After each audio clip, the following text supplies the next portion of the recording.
America के पूर्व general ने कहा है कि इजराइल चाहे गाजा में युद्ध जीत जाए, लेकिन पश्चिम एशिया में उसकी हार हो सकती है, क्योंकि लगातार युद्ध से पूरे पश्चिम एशिया में उसके दुश्मन ज्यादा बढ़ गए हैं। अमेरिका के पूर्व जनरल मार्क किमिट अमेरिका के रक्षा मंत्रालय में भी बड़े पद पर रह चुके हैं। उन्होंने ये भी कहा है कि अमेरिका को भी अब पश्चिम एशिया में शांति बनाए रखने को लेकर ज्यादा दिलचस्पी नहीं है। इजराइल ने बेरूत में सालेह अल अरूरी को मारकर अब बड़ी मुसीबत मोल ले ली है, क्योंकि अब दूसरा फ्रंट बहुत ज्यादा जल्दी खुल सकता है। हिजबुल्लाह ने इजराइल के एक ही अड्डे पर 7 से ज्यादा मिसाइलों से हमला किया है और अब लग रहा है कि हसन नसरल्लाह के ऑर्डर पर हिजबुल्लाह फ्रंट फुट पर खेलना चाहता है।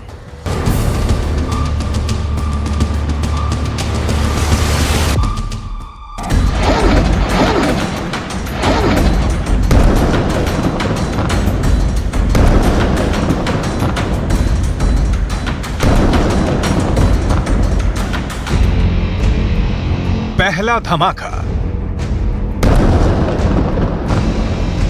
दूसरा धमाका, तीसरा धमाका। एक ही सर्जिकल स्ट्राइक में हिजबुल्लाह ने फोड़ डाली इजराइल की 3 आर्क।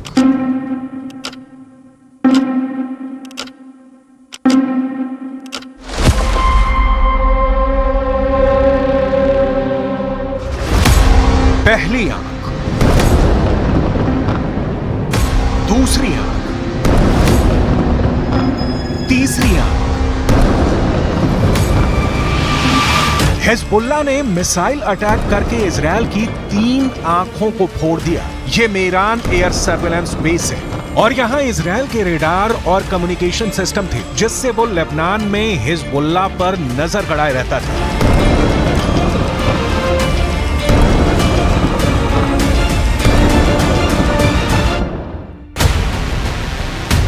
अब सैटेलाइट तस्वीर की मदद से इस लोकेशन को समझिए। लेबनान बॉर्डर पर यह है इजराइल की 3 आंख, यानी 3 ग्लोब रेडार, और साथ में है इजराइल के कम्युनिकेशन टावर। ये मेरान एयर सर्विलांस बेस है, जिसे तैयार करने में इजराइल ने अरबों रुपए खर्च किए थे।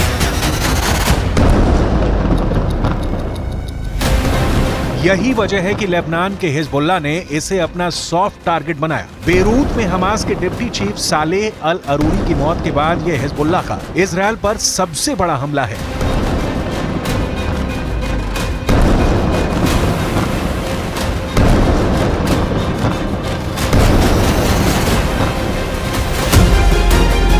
यह इजराइल के बहुत ही सीक्रेट बेस पर बहुत बड़ा हमला है। एक तरह से हिजबुल्लाह ने इजराइल के सीक्रेट बेस को मिट्टी में मिला दिया है। अब तक डरा हुआ लग रहा था हसन नसरल्लाह, लेकिन अब लग रहा है कि शुरू हो चुका है अरूरी का बदला। इजराइल पर टूट रहा है हिजबुल्लाह। हसन नसरल्लाह को पहले बैकफुट पर देखा गया। अरूरी की मौत के बाद हसन नसरल्लाह की जुबान में वो तीखापन नहीं था जिसकी इजराइल को उम्मीद थी, लेकिन अब हिजबुल्लाह ने अपना सबसे खतरनाक अटैक करके इजराइल को सोचने पर मजबूर कर दिया है कि वो हिजबुल्लाह से कैसे निपटेगा।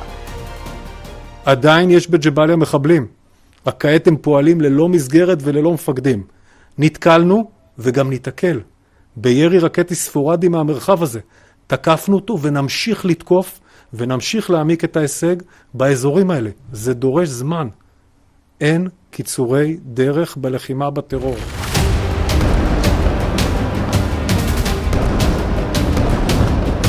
इस वक्त लेबनान और इजराइल के मौत वाले बॉर्डर पर हिजबुल्लाह का पूरा कंट्रोल है। हिजबुल्लाह अब ऐसी मिसाइल फायर कर रहा है जिसके आगे इजराइल के टैंक अपनी तोप रगड़ते हुए नजर आ रहे हैं। हिजबुल्लाह ने निकाली हैं 3 बहुत ही खतरनाक एंटी टैंक मिसाइल और मल्टी बैरल रॉकेट लॉन्चर। ये मिसाइल ईरान से सप्लाई की जाती रही हैं और ऐसी मिसाइलों का हिजबुल्लाह के पास बहुत बड़ा जखीरा है। हिजबुल्लाह 3 तरह की एंटी टैंक गाइडेड मिसाइल इस्तेमाल कर रहा है। ये है कॉर्नेट, इसकी रेंज 5 किलोमीटर तक है। ये रूस की मिसाइल है, लेकिन अब ईरान इसका देसी वर्जन देहलाविया तैयार कर चुका है और ऐसी बहुत सी मिसाइल अब हिजबुल्लाह के पास है। दूसरी है BGM-71 TOW। टो anti tank guided missile, range है 3.5 किलोमीटर। ये अमेरिका में बनी मिसाइल है, लेकिन अब इसकी नकल ईरान तैयार कर रहा है और उसने हिजबुल्लाह को सप्लाई की है। तीसरी है 85 कॉनकोर्स, रेंज 4 किलोमीटर। ये भी रूस ने बनाई है और अब ईरान में ये तोसान नाम से तैयार की जाती है। इन्हीं मिसाइलों से हिजबुल्लाह ने इजरायल के मीरान एयर सर्विलांस बेस पर हमला किया है। ये तीनों मिसाइल बहुत ही घातक हैं और जिस तरह से इन्होंने इजरायल के अड्डे उड़ाए हैं, उससे ये बात साबित हो जाती है। हिजबुल्लाह का दावा है कि उसका हर हमला इजरायल को मुंहतोड़ जवाब है। बताया जा रहा है कि हिजबुल्लाह ने इस अड्डे को उड़ाने के लिए 60 से ज्यादा मिसाइल फायर की हैं और सभी अपने टारगेट पर लगी।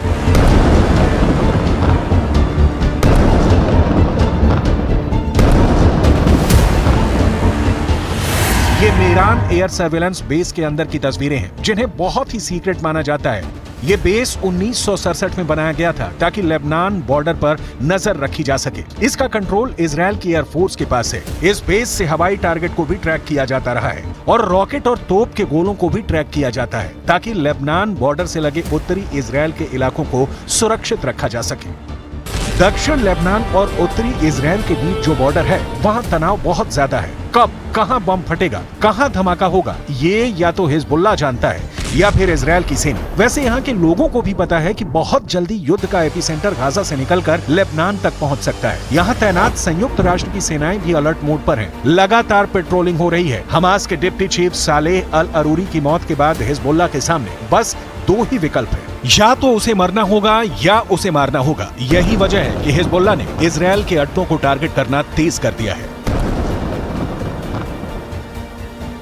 इस वक्त पश्चिम एशिया में युद्ध की जो आग लगी हुई है, गाजा पर बमबारी के बीच हमास और इजरायल के बीच जिस तरह की टक्कर हो रही है, उसमें अब नया खतरा इजरायल और लेबनान बॉर्डर का भी है। यहाँ भड़के शोले अब युद्ध की इस आग को 10 गुना भड़का सकते हैं और अब दुनिया में सिर्फ 4 लोग इसे कंट्रोल कर सकते हैं।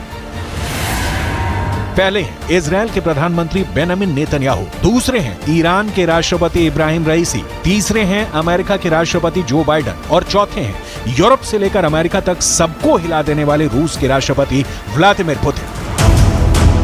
इस वक्त सबसे ज्यादा एक्टिव ईरान है, खासकर किरमान में आतंकी धमाकों के बाद ईरान ने हिजबुल्लाह और यमन के हूथी विद्रोहियों को चौकन्ना रहने के लिए कहा है। ईरान ने इन दोनों मिलिशिया तक पहले ही इतने हथियार पहुंचा दिए हैं कि अगर इजरायल ने गाजा पर बमबारी नहीं रोकी तो हिजबुल्लाह और हूथी दोनों इजरायल पर बम बनकर फट सकते हैं। ये बात नेतन्याहू भी जानते हैं।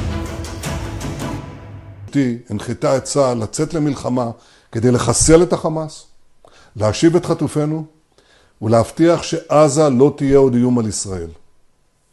אסור לעצור את המלחמה עד שנשיג את כל היעדים הללו.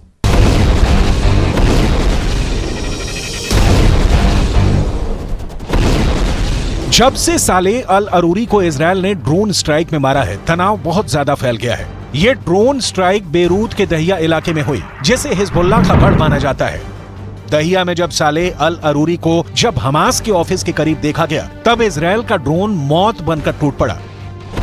इस हमले में सालेह अल अरूरी के अलावा 5 और लोग मारे गए जो हमास के ही अधिकारी थे।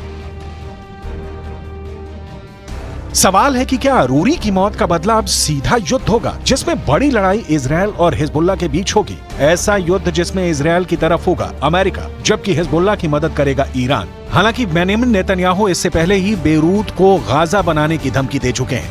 תקפנו מטרות רבות של חיזבאללה, חיסלנו מחבלים רבים, ואני שב ואומר, אם חיזבאללה יבחר להיכנס למלחמה, אם חיזבאללה יבחר להיכנס למלחמה, הוא יעשה את טעות חייו.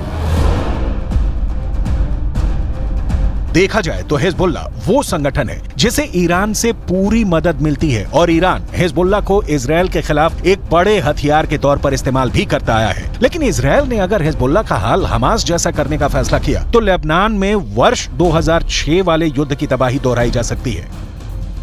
2006 में हिजबुल्लाह और इजरायल के बीच 34 दिन तक युद्ध चला था। तब इजरायल के 121 सैनिकों को मिलाकर 160 लोग मारे गए थे, जबकि हिजबुल्लाह के 250 लड़ाकों समेत लेबनान के 1200 लोगों की मौत हुई थी। हम अपनी वीडियो लाइब्रेरी से 17 वर्ष पहले लड़े गए इस युद्ध की तस्वीरें निकाल कर लाए हैं ताकि इस बात का अंदाजा लगाया जा सके। लेबनान का वही हाल कर सकता है जो इस बार गाजा का कर रहा है। इसलिए हिजबुल्लाह को नेतन्याहू की धमकी को बहुत गंभीरता से लेना होगा, क्योंकि इजरायल अब बेरूत को दूसरा गाजा बना देगा। ये वो साफ साफ कह रहा है। इजरायल जानता है कि अरूरी की मौत ने उसका एक दुश्मन खत्म किया है, लेकिन कई और दुश्मन उसके खिलाफ तैयार हो चुके हैं। हमास के चीफ इस्माइल हानिया ने भी कह दिया है कि इजरायल को अरूरी के मर्डर की कीमत चुकानी होगी। अरूरी की मौत से इजरायल के 3 बड़े दुश्मनों को बहुत जोरदार झटका लगा है। पहला झटका हमास को लगा है, क्योंकि सालेह अल अरूरी इस्माइल हानिया के बाद हमास में दूसरा सबसे बड़ा नाम था। दूसरा झटका ईरान को लगा है, क्योंकि सालेह अल अरूरी ने ही सीरिया में युद्ध को लेकर हिजबुल्लाह और ईरान के साथ आए मतभेद को दूर किया था।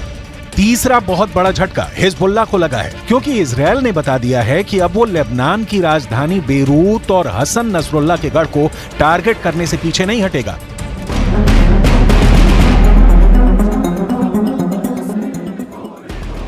इस वक्त गाजा के बाद वेस्ट बैंक में भी युद्ध के हालात बनते नजर आ रहे हैं।